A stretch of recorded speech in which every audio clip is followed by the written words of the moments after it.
Now, thanks for joining us. Another edition of Triple M Footy's Midweek Rub exclusive to the Listener app. Round 4 coming up in the AFL season. As always, I'm joined by the same big three to my left, and we'll start with this man, the greatest player of all time, Wayne Carey. Good evening, Duck, or good afternoon. G'day, gentlemen, listeners. Good to be back. I love this time of week, Daisy. It's we discuss all the big issues, and I tell you what, wasn't it a good round of footy last week? I think we've fallen back in love with this game. The crowds are back, and the footy is living up to the crowds being back. The style of footy we're seeing, we're all loving. I mean, the Geelong-Collingwood game, we'll just touch on that. How great a game was that? But if you cast your mind back to round 11 last year, Damo, they played a game at the MCG that was the most boring game of all time. They took 125 marks each. They had 40 inside 50s. It was 50-60, and it was a snooze fest, literally. Yeah. And then we see 10 months later, they put the same two teams put into performance like that. So it is exciting for the competition. As I welcome to my very left, Daisy. Daisy, g'day. And just a little, before we say g'day, a little birdie told me that you might have been spotted at footy training last night. Are you making a comeback? Yeah, well, I'm not making a comeback in the sense of a full-blown comeback. I am playing in the Carlton draft in about a month or so's time. So instead of sitting on the couch, I thought last night was the night to dust off the boots, and I went and had a kick around. Thought I broke my throat at one point. I got the lights aren't great down there. I was playing at Caulfield Park, and one just came in. I didn't quite see it as I would have liked, and hit me right in the esophagus. It is funny when you go and train at local footy, if you've ever done it, Damo, but, giving a bit back. But you get down there and the lights are terrible. You go, how do these blokes train? They go to 9:30 at night. It's dark in some of those pockets. Well, I got hit in the throat, and I didn't want to seem like a wuss in front of the boys that I just met. I was flogged. I'd give it, and I was sort of trying to compose myself, but it was good. Apart from that, I'm very good. I was at that game last year, you're speaking of. Crikey, how bad was that? I had nights in the Valium that were more entertaining than that. And probably slept as much too. There were some WhatsApp messages going around about your training session. You were quite scratchy. Was the feedback going around amongst the boys? That's fair enough. Daisy Thomas, I'm just a bit rusty. You do set yourself up a little bit, don't you, when you go down there? Because they expect you to come out and just hit everyone. They don't expect to move. They just want the ball right there. They expect you to be as clean as a whistle. And then when you're not, they just go, actually, you know what? I probably could have made it. Did he play 250 games? Probably safe to say I gave what I got, Duck. It wasn't exactly coming to me lace out. And as we welcome also in the middle of you two boys, Damien Barrett, as always. G'day, Damo. Hello, Joey. Just as these guys are talking about their glory days, wasn't there a game about 2 or 3 years ago, Duck? You were the big selling point for this country club, and you took a bit of money to play there. I think you lasted 3 minutes when your calf blew in the first quarter. Was it? No money. I did play a game at Doodoo's and kicked a goal from the boundary on my left foot. And then your calf blew? Then my calf blew. For 3 minutes. So you lasted longer than you did on SAS anyway. Boy. Oh, look at this. That was sit down. Hey. That was intimidating. Gave me eyes then. Yeah. Very good, Joey.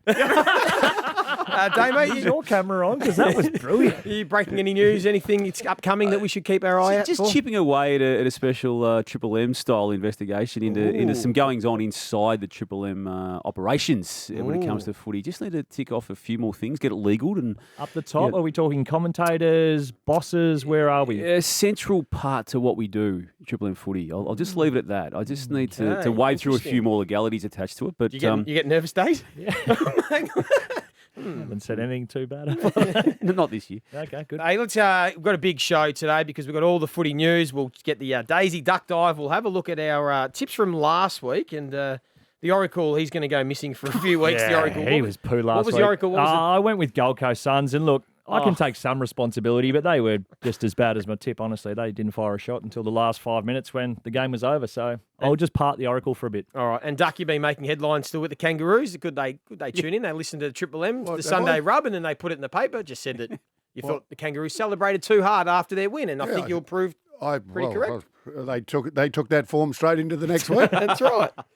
Very good. Was there something written about that? I don't read everything that's written, Joey. No. I'd be there forever if I.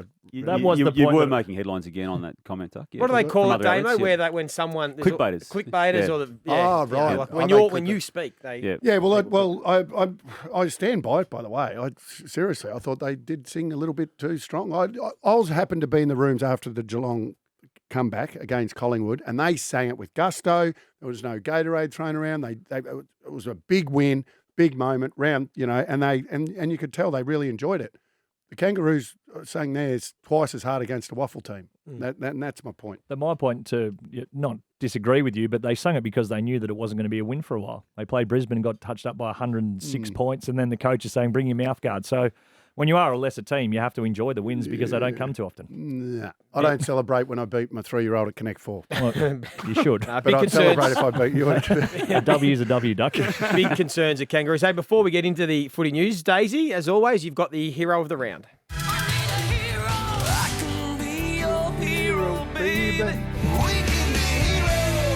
Daisy's hero of the round. Just gets you up.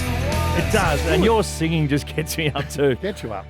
The hero of the round, it's sort of a couple of pronged approach. Obviously, the AFLW awards night last night, Emily Bates winning the award there for the best and fairest player throughout the season after winning the AFLCA champion player as well.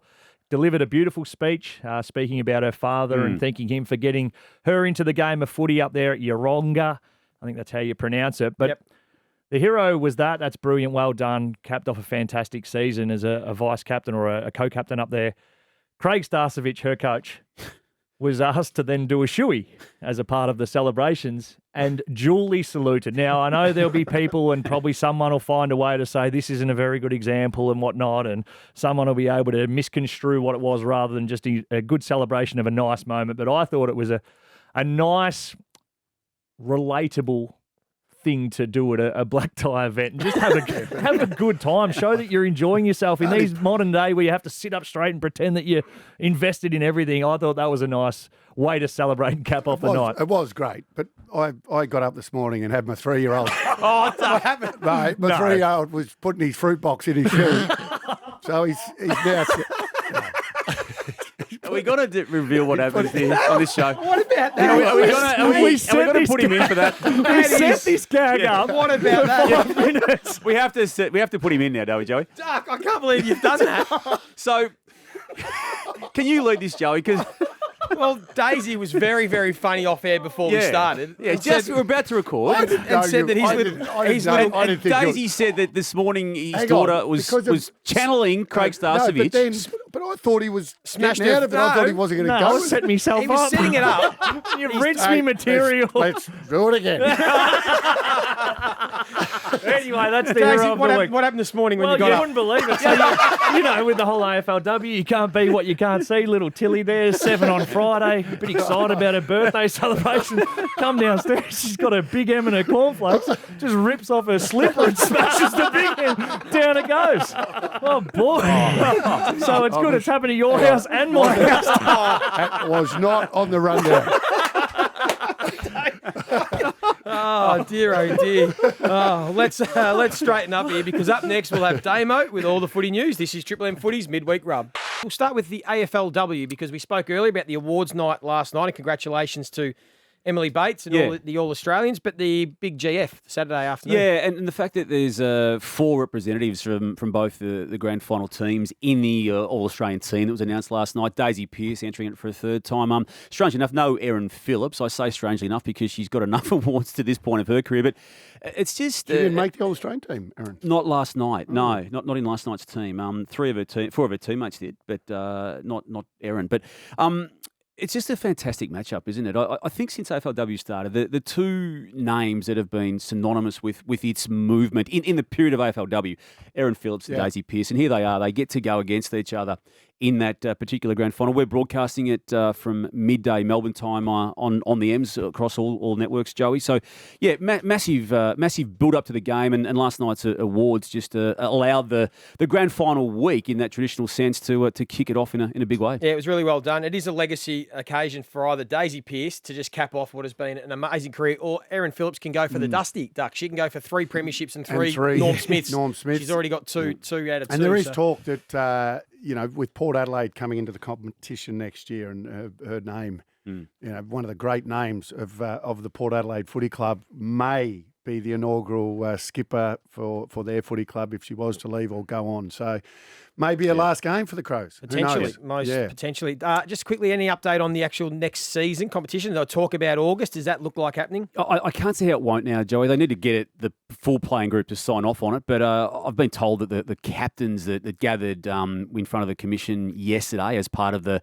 grand final week festivities, per se, I feel they are quite embracing of it being this year. Now, there's some talk, Duck, and days that it may have been pushed back into the August of 2023 from some perspectives, but I think the overwhelming view and the prevailing view is this is the time frame that works best with the clean air component to it. It's not competing against other sports as much as it is in other times of the year. And let's take the medicine now, as in let's just have a really quick break between this season and going into the next. So yeah, I'd be really surprised if it's not endorsed pretty quickly from Can't help but feel for all the girls who've done ACLs and would have been planning a 12-month return, and then you go from missing one season to the entirety of two within 6 months. It's not perfect for everybody, but it's probably the best case scenario. And then the finals will be done by Christmas, and they get to stay out of the heat.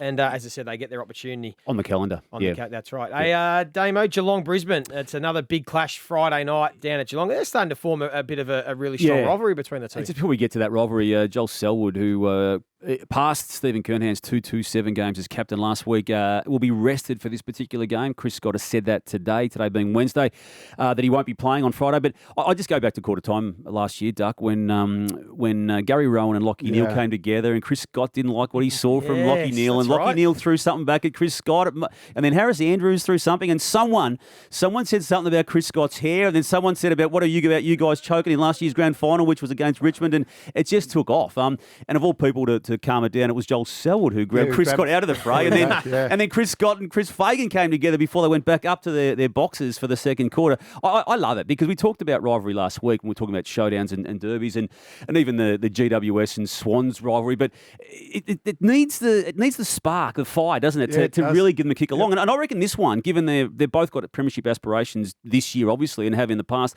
I reckon it could be game on again. No doubt. Come Friday. No doubt. Both undefeated. Chris Scott being an ex-Brisbane player as well. I mean, it's got everything that you want. Is it the rivalry to see who's the number 2 seed? Do you think behind Melbourne? Yep. I think Brisbane is. Still is, yeah. I'd still be going with Brisbane over the Cats. Interesting that game as well. The last 30 seconds of it holding the ball or not, and then Geelong went on to win it as well in controversial circumstances. Yeah. Yeah, it was. Tasmania?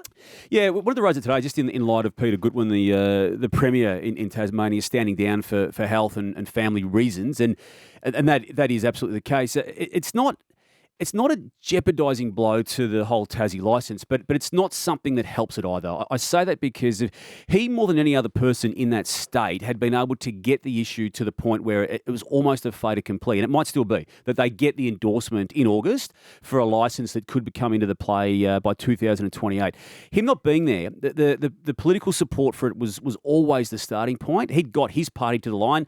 He was confident, and he might still be able to do this behind the scenes to get the bipartisan element to it too, which the AFL needs to sign off on. But it's just sort of muddied the waters just slightly on that overall political spectrum when it comes to the state being absolutely all in on it. So what's your understanding at the moment? Is it more likely or unlikely that they will get the licence for a team down the track? More likely. Around the same period in August where they will start the AFLW season. It'll be that period of time where the Commission puts to the clubs, we want this to happen, and then as it's up to the clubs, though, isn't it? Well, Duck, it's Nick Revold, I think, on Triple M when he was filling in on one of the shows, articulated this.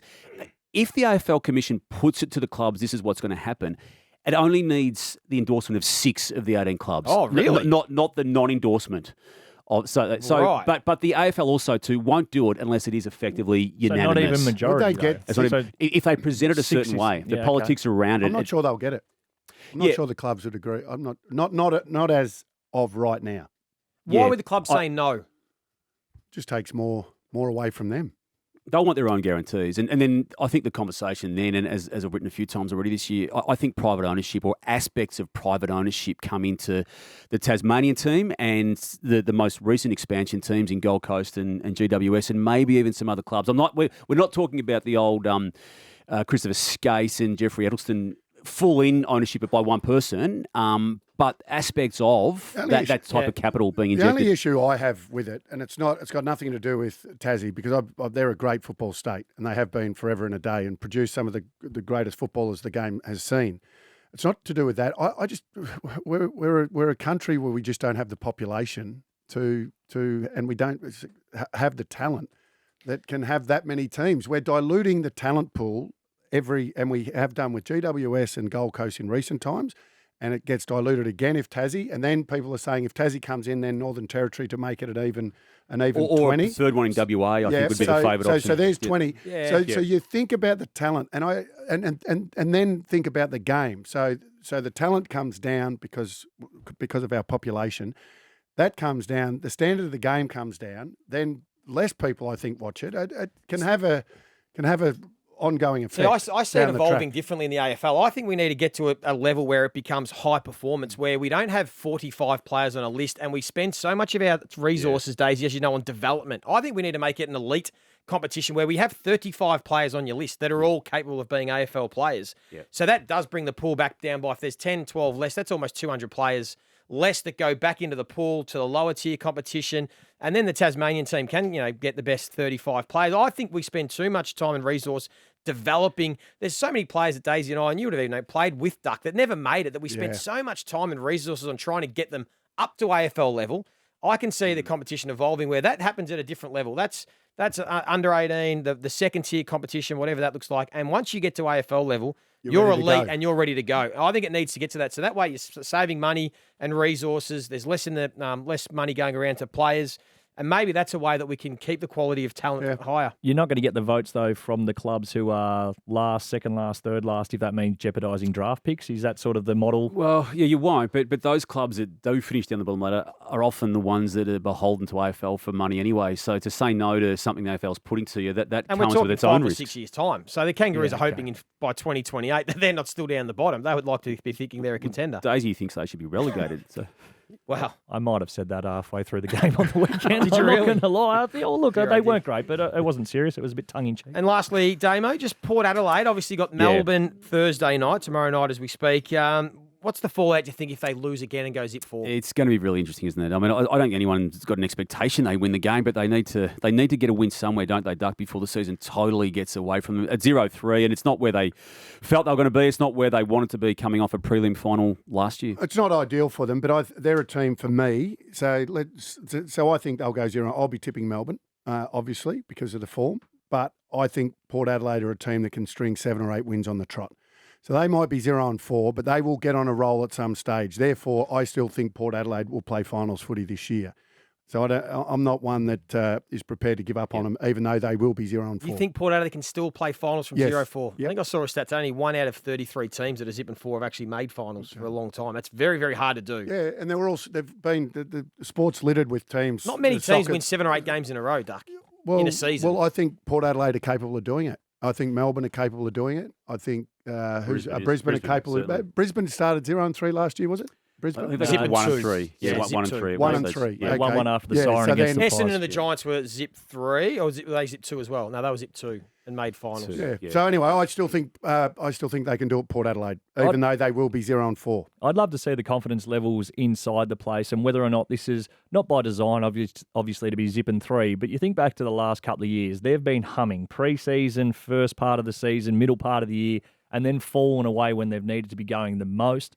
Just not sure if it's sort of by design. Obviously, they would have expected to beat Adelaide, go 1-2, not panic stations by any stretch. Whether or not they've done something differently throughout the pre-season to try and make sure if they do make finals, if they are there at the end of the year, that they're really peaking. High-risk strategy, if that's the case. It certainly is, but you sort of think of Geelong and when they haven't started seasons well historically, and they seem to get it right. Same with Richmond. When they were dominant, there was the first couple of rounds that were always a bit iffy, and then by the end of the season, they were humming. Well, let's see if Kenny can pull something out of the bag and see if they can throw a spanner in the works and cause an upset at home tomorrow night. I just feel they're an emotional team. Maybe they've got one little fight left in them, and they could just throw a bit of a spanner in the works in this season. On the Midweek Rub, Absolutely outstanding by me. I'm good from the waist down. it's Duck and Daisy's Quick 5. We want it to be called Daisy Duck Top 5. That's what you want, because Daisy Duck, we believe, was Donald's girlfriend, we think. I think so. Well, none of us remember, but you went with it. We'll go with it anyway. Going to fire off some questions. I want Daisy and Duck to give us your first thoughts. You don't have to elaborate, but maybe for some of them, just give us some tiny bit longer answers than we did last week, but we'll see how we go. First one, if you're building a team from scratch today, are you taking Max King or Aaron Norton? Good start, Damo. Do you like I that love one? that question. I love it. Very good question. Do you want me to go first while you're both thinking? Go, Damo. I'd still go with Norton, despite what King is probably going to do very quickly. Yep. Interesting. Yeah, they're different. Norton's a real crash and bash. Obviously, King's taller. So right now, if I want a real competitor, I'm still saying Norton. And he can play back now. too, Duck. That might change in a year or two. He's drafted as a back too, so he can play back. Yeah. Can't change it. You've got to stick with it now. Norton. You're putting him in your team now. Norton. No. Yeah, right now I'd be saying the exact same. Yeah. Just for aerial presence and crashing, bashing, he's someone that he's going to play like the old school centre-half forward, real presence about them. I do love the fact that what Max has done in the last 2 weeks is grabbed 2 games by the scruff of the neck. I love that. I'd also love him to grab a couple in the first quarter as well. Rock up before half time. So now let's talk about his development and his evolution as a footballer. And they're great signs, by the way. So now next week, who do they play the Saints this week? Hawthorn. Just grab the game. It's against a team that many people think the Saints should win. So grab that game by the scruff of the neck at the start of the game and maybe put it beyond reach. Just for the Wombat dive quick one, would you take Max King? I'll have the second pick on the wall then. If you take Norton, I'm more than happy to take Max King. You'd be happy to, wouldn't you? Yeah, more than happy. We sort of asked this one before. He's good on the deck too, Norton. Yeah, he does. He competes well. Is Melbourne and Brisbane clearly the teams to beat for the flag and then daylight? Are we really looking at a competition where it's Melbourne, Brisbane, then daylight? I don't think so. But those two right now stand above the rest. But I don't think you can write. I mean, didn't you guys pick the Cats to win the flag this year? Yep. So what rhubarb are you talking? I just asked the question. Oh, right. I'm just, okay. Well, I've got them third. Okay. I think Geelong are the Called third. the Daisy Duck dive. He's not. Don't asking accuse the him of question. running agendas. Sorry. Well, to answer your question, no, there's not daylight. Okay. I'm going to go more down the route of yes. I think they're clearly the top 2 seeds, and the longer the season goes, the more we'll see of that. I think that makes it a good question, doesn't it, Dave? If we get 2 different answers. Good question, Joey. Perfect journalism, Joey. I think that SAS comment ducks there all over. It's loaded in the gun. Okay. Boy. Did the win for St Kilda against Richmond convince you that they can be a threat in season 2022? A threat, certainly not a premiership threat, but can they play finals footy? It's convinced me of that. Yeah, I think they should be playing finals. I expected them to be in the top 8 this year. They were in one of the first 2 games. They were pretty underwhelming. Okay against Freo, and then was it the first round they were against Collingwood? First round, that's exactly right. It was impressive. We were there, Joey. Yeah, it was. Both weeks have been impressive. Freo really challenged them, and it was Max King again, and then. Yeah. And maybe in hindsight, the Collingwood form is actually not that bad. Like, I think round 1, everyone goes, geez, how could you lose to Collingwood? Now you look at the way the Pies are playing and you say, well, you know what? That's actually correct. The form stacks up. Hey, next question. Who has more to lose Saturday night, Richmond, Western Bulldogs? Is it curtains for the dynasty if Richmond lose? Or is the Bulldogs serious chance of a jeopardy if they lose? Like I said about Port Adelaide before, I think the Bulldogs are a team that can get on a roll. They are, we've seen it. We've seen it over certainly last year. So I think Richmond. Yeah, I agree. I think Richmond have got, if they don't win this one, which I won't be tipping them, I'll be tipping the Bulldogs. I thought they were fantastic against the Swans, got back to playing how we know they do play. And for Richmond, I'm just not sure where they're at the minute. I was expecting them to start off slowly, but not that slowly. I think they kicked more score in the first 90 seconds of that game than they did in the last 50 minutes. They did. They still got 25 points clear, didn't they? Against the Saints. And then just stop. So that's the concern. That's un-Richmond-like from what we know. And what they've been so consistent with is their pressure, and they did it for 3, but then just completely dropped away in the last quarter. So that's un-Richmond-like. Yep. Not being able to sustain it for the whole. And again, they've done it twice in 3 weeks. Saw that round 1 against Carlton as well. Gave up 7 goals in a row. Last one, sticking to that game. Daisy, you can go first on this one. Thank you. Is Jamara Ugle-Hagan ready to now live up to the hype from what you've seen? I say yes. I think he will kick a bag, and that being a bag for him, career high, 4 or 5 goals in the next month. I just love that. I've watched him closely the last 2 weeks. I've been there live to see him. One, he's getting torched from his own team. He gets out, but they're so Norton focused that they miss him. There's probably a little bit of lack of connection, probably a little bit of lack of faith at the minute that he's going to actually take them, go back and convert. But I'm seeing enough that he wants to compete. He's crashing packs, and his follow-up work's been outstanding. He's improved out of sight from what we've seen, the small sample size of him in his first year. I think he's going to have a really big month and hopefully just really kickstart his career. Duck, you convinced? I agree in parts what you said there, Daisy. I do think sometimes he's out and they don't go to him, and I do think it's a trust thing. So if I was Bevo and midfield and halfbacks, I'd be having a chat and saying, there are other options. And I liked his second efforts. I thought his effort was at a much higher level last week, but I'm still not convinced he's ready to take the competition by storm just yet. I haven't seen, I have. Well, he certainly hasn't done anything consistently enough for me to believe that. Okay, very good. Hey, good version of good version, wasn't it? Daisy Duck. You like the questions, Good Damo? questions. Thank you. Very rhubarb. good. Well done. Duck was a bit on. Sorry for forgetting that you were asking. Boys, before we have a look at round 4, we always like to take a look and hold ourselves accountable for round 3.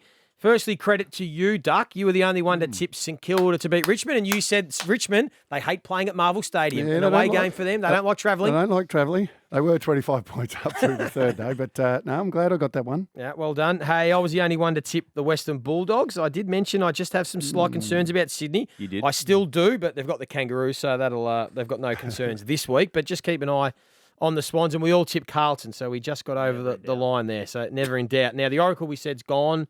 Put it in the can for a few weeks. When's he coming back? Well, I'll just see a game, and I almost went this week, but I couldn't do it against the Blues. But no, there'll be a game where there's a roughie that no one's tipping. Right. Like, example, Port Adelaide would have been a good one. But He's under a bit of pressure this year, the Oracle. He's Yeah. under as much pressure as Ken Hinkley at the moment. It's got some real hype, the Oracle, which we He's love. 0-3, the It's Oracle. its own sort of brand, and people come for the Oracle. So there's a bit of prestige with it. So I just need to value that and make sure it builds. Bit of added pressure. Hey, let's start with, we'll go to the Friday night game first. I want to get all your thoughts on Geelong v Brisbane. We spoke about the rivalry earlier.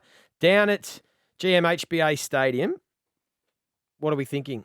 Brisbane by 6 goals. Really? Yeah, Geelong blockbuster syndrome last week. Used it all coming back. Brisbane pretty much had a week off. I'll come out and torch them. I'm with you, Joey. I really like the Cats in the big picture, but in the focus on this particular game, I've just got to go with the other gut feeling, that is that Brisbane's the grand finalist. Cats for me.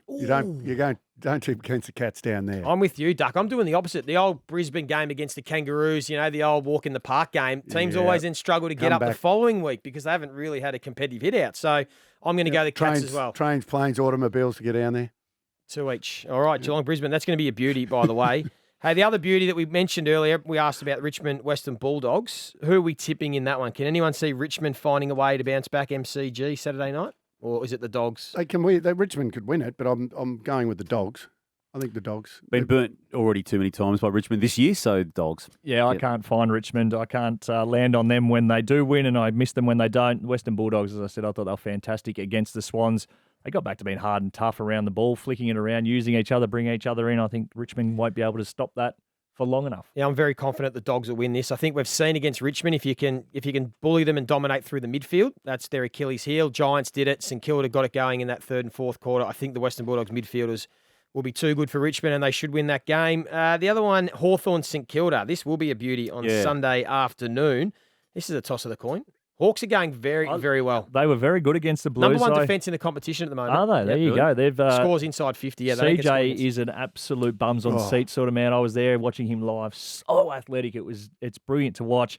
They were good. They were seriously challenged. 7 goals to 1 first quarter. And to come back and get in front in the last quarter there was awesome. I've really been impressed with what I've seen and what Sam Mitchell's been able to do with them. I'm probably not going to tip them, to be honest, but I think it should be a cracker. CJ has got a bit of Darcy Moore Howe. He's got that balance. He's got that because he's got the height, the big stride. Yep. He's got the dash of Darcy Moore. He's got the interceptability of Howe. I mean, Darcy does that as well, but he is great to watch. I'm tipping the Saints for what it's worth. I think that they'll get a lot of confidence out of what they did on the weekend. The other tricky one, Joey, is I reckon is Essendon Adelaide. Adelaide will get a lot from that, and they may get Tex back. Is it Tex? Yeah. May come back into the game. We don't know that as of yet, but I know that someone said that, they mightn't bring him back in because they had a win. Mate, He's coming back in? I think he'll probably come back in, strengthens them. I think that's a danger game. Surely Essendon are morals, aren't they? Back at Marvel Stadium. Essendon and morals? Essendon not a word morals. I'll be using. No. We're linking those two words together. Yeah, Joey, no. They're morals of the round. Morals. Essendon. Yeah. What about the roof? They played pretty well against Melbourne. Yeah, They played very well against Melbourne. They were okay Difference against between playing Brisbane. pretty They well were and winning. poop against They Geelong. weren't going to win.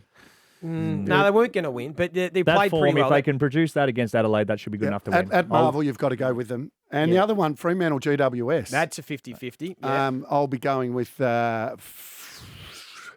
think I'll probably go with Freo. It's over there, isn't it? Yeah, well, they've only fallen in against. it is. They've fallen in against West Coast and just got the job done last week. So Fallen in against West Coast. No, they won comfortably. 55 points against West Coast. No, fell in the first 55 week. points is 10 fell, goals. sorry, mate. fell in the fell in first against week. Adelaide Yeah, the first week. yeah. Yeah, and then beat West Coast. But everyone's beaten West Coast. North nearly did. Ducks just sort of taken over hosting here, so we didn't really get anyone else's tips on St Kilda Hawthorn. St Kilda for me. Yep, St Kilda. Yeah, I'm Any going other for games St Kilda taking your too. fancy? I'm going to Yeah. St Kilda, but I'm not overly confident. Yeah, I'm the same. And then Essendon, we all jumped in. We thought Essendon. The last one, then Gold Coast Carlton. You're concerned about the Blues? You think the bubble might burst this week? I think, we sat here all of last year with Melbourne. And they were, zipping 3, Surely 2 and can't. zip, Yeah. 3. Surely can't. Surely this is the round they slip. I think this is where we find out if Carlton are the real deal or not. They should go up there and win. Gold Coast form's okay. Big danger game. Big danger game, but if they win this, I think they're on their merry way. It is a danger game. It is Gold Coast were poor, but they still had plenty of good looks, Gold Coast, against the Giants. Take out that first quarter. They've played pretty well in the other couple of games. I do think Gold Coast can win this. I do. Are you tipping So them? you're gonna tip them? Yeah, why not? I'm going with the Blues, 4 and zip. Are you that far behind already, Joe? I'm not in any real tipping competition, so it doesn't really matter. We're playing for $1,000 here. Are we? Yeah. Oh, no, jeez, I'm down to tip.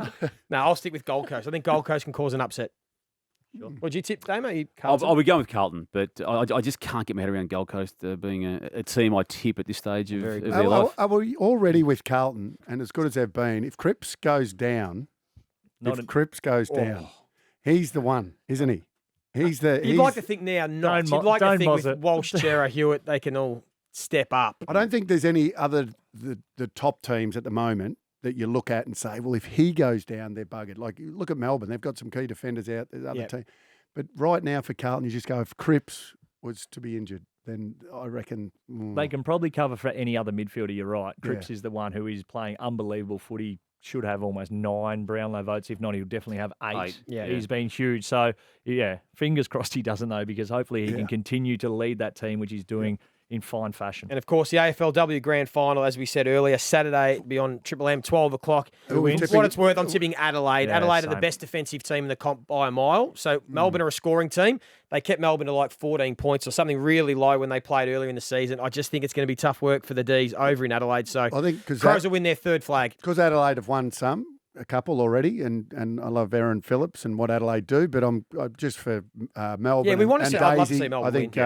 I think I'd like to see. We'd it. love the to same see. reasons. Hopefully there's a big crowd there again, too. Hopefully they all turn out again. Yeah. It'll be a cracking 53,000. game. You've got nothing else to do in Adelaide, so get along. Two best teams of the year playing. So thank you. Hey, good, another great show, Duck. Well done. Good form. Thanks, Damo. Glad you two have Was that sorted an- it was out. that an over the last apology? half an hour. No, it wasn't really. Hey, don't forget, of course, you can listen to every game across round 4 live on Triple M and the Listener app, starting with Thursday night's clash between the Power and the D's from 7 o'clock. BT, The Roo, Mark Rasciuto, Tommy Rockcliffe, Rhett Biglands and Brenton Yates. This has been another edition of Triple M Footy's Midweek Rub.